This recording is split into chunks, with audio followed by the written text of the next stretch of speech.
Over here at the upper right, by the way, they're both in close proximity, we have Ensnare. Down here. bottom center, the player who just got bopped in that last game, totally taken out. Yeah, we have HongUn Prime. So, man, HongUn Prime has to not be feeling good after that last game. This game hopefully will look a little bit different from him. HongUn Prime almost got a little bit of a taste of his own medicine after beating Clyde. Yeah, you know, these attacks came from all over the place, and he kind of fell apart. That's kind of like the DT game that we saw against Clyde.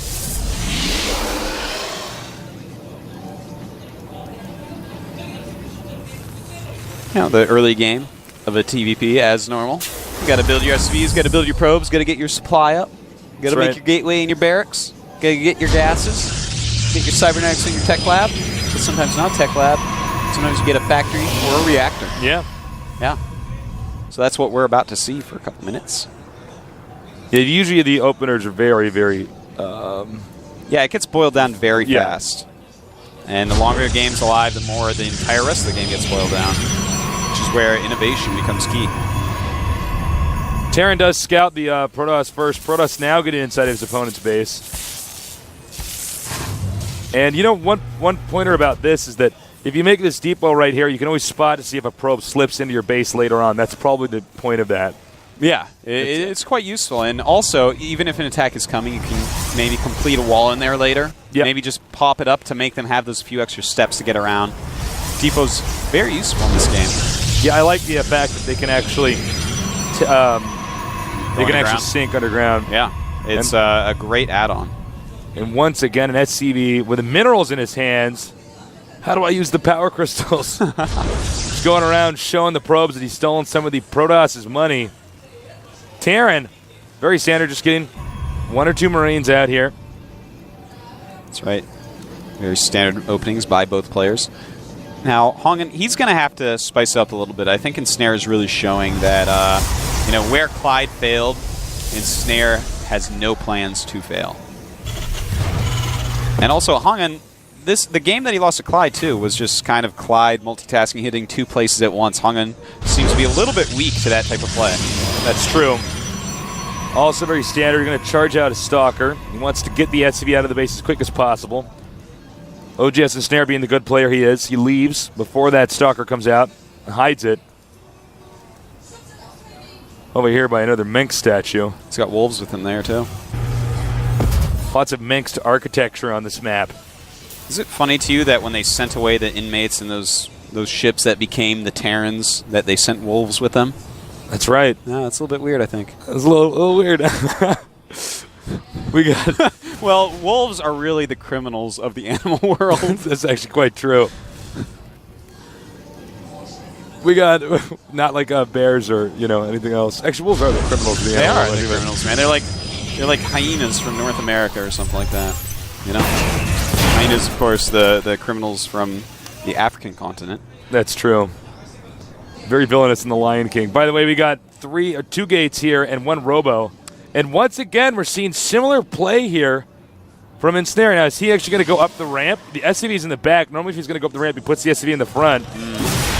Is he just... Oh, he's just targeting, actually, the Stalker. But now he wants to kill the Zealot.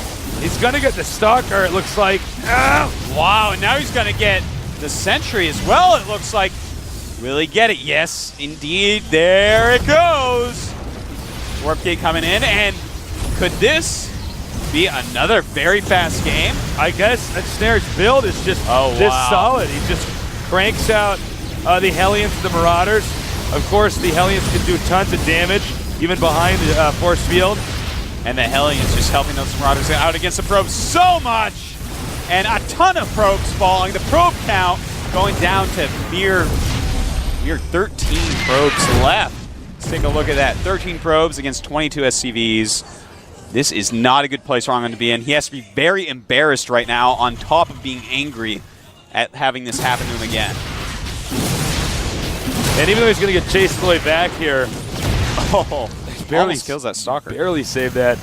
He's just going to make a bunker and recoup. Meanwhile, he's going to try to send some Hellions around just in case the Protoss actually did attempt to engage with the Protoss. Smartly pulls back. Needs to force through that ramp. There we go. Nice move right there. Just take out all 3 Hellions. No problem. Talk about a serious blow to your economy early on. We were just sitting here talking about animals, and all of a sudden this crazy rush comes. We haven't seen a rush quite like this. It's just so simple. You just get it's Marines, Marauders, and then you get some Hellions. The Hellions with it. Hellions, they have decent range, and it's it's another building that produces units on your way up to your starport, which, by the way, is now making a medevac. So I think we might see some more aggression as well. See right now, Stim being researched. More production buildings being made for Ensnare, going 3 barracks plus starport for his medevacs. And this drop with 4 Marauders could be pretty deadly. You know, just drop it around, kill some pylons here and there. The economy of HongUn really can't suffer replacing pylons or anything for that matter right now. This is a pretty bad timing here. He just happens to be moving out of his base. And HongUn deciding to just leave that attack where it is. He's falling apart. He walked back and forth 3 times before deciding. So this is very indecisive play by HongUn. I could see the Prime Coach face bombing right now. Meanwhile, the ramp. Here we go. The SCV's coming down to block and also going to go up and repair, no doubt. Look at this. Very quickly that mortal goes down, but these Marauders killing a lot of probes. Wow. Look at this. Crazy attack. Can he get rid of the bunker? But it looks like he's going to have almost no units left over. The Immortal's dead, and the bunker's actually going to live. GG. That's Quick it. series. Wow, that was the fastest series. Ensnare just mans his way through that like it's not even nothing. 9 yet, man. It's like 8:21. It's like the fastest day we've had. Fastest. This is the fastest day I've ever had here. I can't believe this, man. These matches are so good, but that we actually just did the entire round of 8 in like 20 minutes. That was actually so crazy. Oh my. OGS Ensnare's build is pretty solid. You guys should try that out at home. Yeah. I haven't tried a build quite like that. It didn't occur to me that like just having that the a extra lot. Hellions in there Yeah, actually come in quite handy. They really add a lot to that rush. They really mess up those zealots.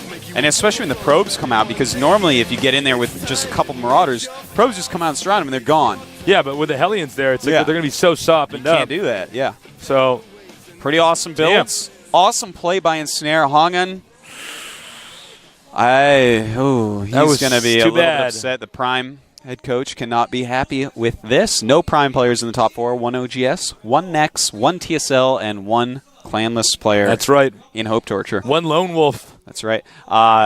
We have some exciting matches coming up in the future, by the way. Yeah, we do. We my God. 1 match tomorrow, 1 match the day after, and then we have the finals on Saturday. Yeah. So, oh my God. We've actually done so much casting. It's been so awesome. Yeah.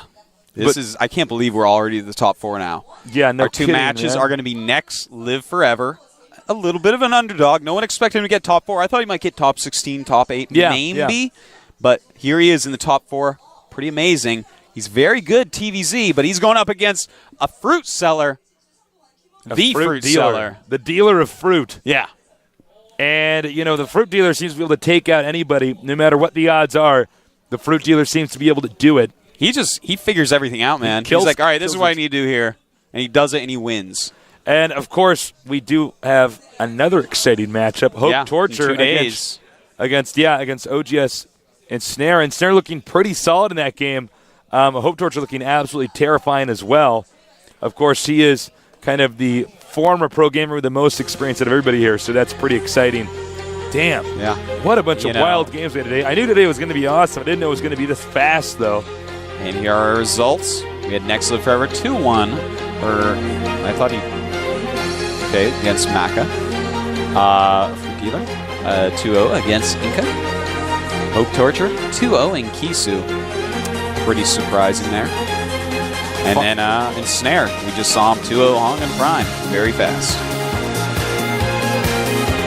Hope you guys left some good questions on the GOMTV.net forums. Yeah, man. OGS Ensnare, I can't believe how crazy that strategy was. We're going to have an interview with him in just a minute. The round of 4 day 1 match brackets. is, of course, going to be next Lip Rubber, as we said, against the Fruit Dealer. So tune in for that. It is only one game. It's best of 5 instead of best of 3. So that's going to be awesome. Lots of Fruit Dealer games for you guys. Yeah, at least 3. Fruit for everyone. 6-pool Baneling. What else is he going to come up with? I don't know what else this guy can do, man. This guy has some crazy Never builds. fails to impress me. Special thanks to our sponsors at TG Sambo and at Intel. Without you guys, an event like this would not be possible. And special thank you to Blizzard for always supporting esports and making such an awesome esport game. I mean, seriously, thank you guys so much. And thank you at home for tuning in.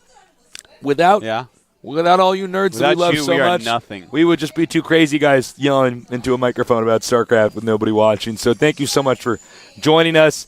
Down here at the bottom of our screen, there it is the preliminary registration. You have to register. You have to be in Seoul to play in the tournament in Korea. If you're not going to be in South Korea, please don't sign up. 9th and 10th, don't sign up. Okay. Because you're going to mess everything up. Yeah, you mess up the brackets. So please don't want to do that. Please don't do that. Yes. In fact, if you signed up and this is coming as news to you that you can't play online, it'd be great if you could just send it an email and say, hey, I'm sorry, I thought that was going to be online. No, not the case. You have to be in Korea. And again, I want to remind you guys, if you guys are going to come to the finals for the GOMTV or the GSL, email us at support@gomtv.net so we can get you guys good seating and stuff like that. And by the way, we hope you feel like the observing's improved. We hope you feel like Artosis and me have improved as casters. So I think this has just been a blast. I've been having so much fun. So this is a great tournament. It's been awesome. awesome. A great Final Four. 2 Terrans. Wait, 3 Terrans in dessert. But anyways, my interview coming up. Don't go anywhere. I'll be right back. See you guys tomorrow. Take care.